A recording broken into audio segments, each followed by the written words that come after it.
Hey guys, I'm the Metal Jesus, and today I have something very special, very unique to show you. Now you guys know that I love the classic Atari 2600.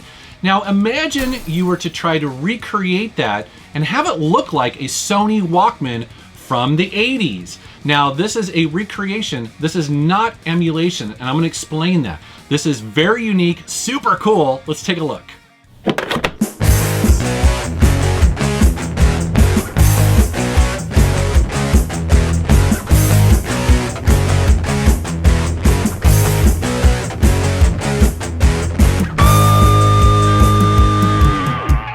So here it is. This is an FPGA-based device that is housed within a compact enclosure that resembles a classic Sony Walkman.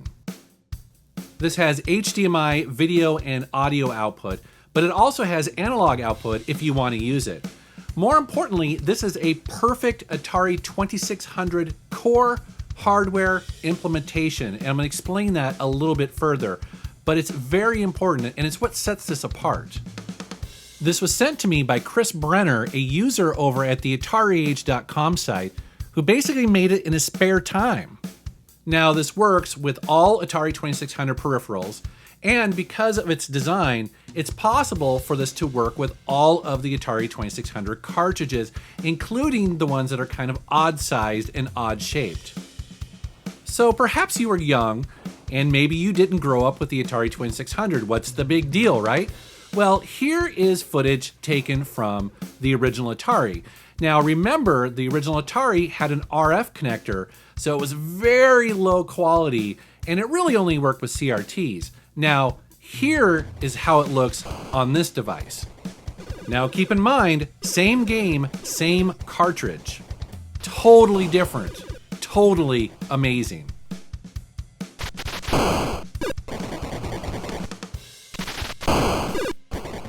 Some of you may notice that this footage is running at about 30 frames a second. Now, that is simply because of my capture card. It has nothing to do with this device. As a matter of fact, this device supports a bunch of HDMI video formats, all of them up to 60 frames a second. So how does this thing work? Because I mentioned in the intro, it's not emulation, it's recreation, and it's doing that through an FPGA-based device. So what is exactly FPGA? FPGA stands for Field Programmable Gate Array. Now that sounds really nerdy, but the thing to remember is that it's just simply very fast, it's reprogrammable in the field, and essentially it works in parallel, which is very different than sort of the dedicated chip that you would have in something more traditional like your computer. When you power this on, it loads the exact configuration of those original Atari chips, almost like Lego blocks, to perfectly reproduce that hardware. That's all good and well, but I like how Chris took it even a step further and built it into a Sony Walkman case, including mapping all the buttons to the original functions on the Atari 2600. When I originally got this in the mail, it didn't have the sticker on the top. As a matter of fact, it was blank. And immediately I was like, oh my God. Like, I know this is a prototype, but I was like, I've got to try finishing this. I've got to put something on the top there to finish out the look. Even if we're not going to sell this or it's just a prototype, I don't care. Thankfully, a guy who is so cool, his name's Andrew, he is a graphic designer. I reached out to him and he went with the challenge. He drafted this up and then he refined it in like a weekend. It was amazing. So we actually had these professionally printed and it just looks amazing. I think you'll agree. I mean, we just went all out and it really completes the look. So that is the Atari / Sony Walkman mashup prototype. Don't know what else to call this. I guess the Atari Man is what we labeled this. But speaking of prototypes, let's be clear, this is a one-off prototype. It was not licensed by Atari. It's not for sale. It may never be for sale. It's simply just a couple big Atari fans coming together to make a really kick-ass device. And I gotta be honest, I'm very excited to have it in my game collection because, like I mentioned previously, it's the best way to play Atari games on my HD television using the real controllers, the real accessories, and the real cartridges. And I think that is so cool. So, you know, like I said, I'm very grateful to have it in my collection. So awesome. At the end here, though, I do want to do a quick shout out. Chris Brenner, who obviously created this. Such an interesting and talented guy.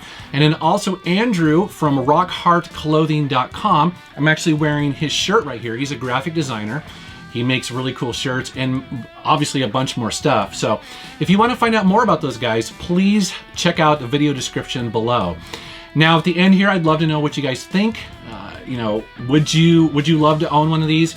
And also, what other devices do you think are prime for doing this type of thing, you know, in another capacity? Like for instance, for me, I'd love to see a MS-DOS version of something like this, where you slide in a floppy disk or maybe like an early CD-ROM and then output to a television, no setup, it runs DOSBox. I mean, can you imagine how cool that would be?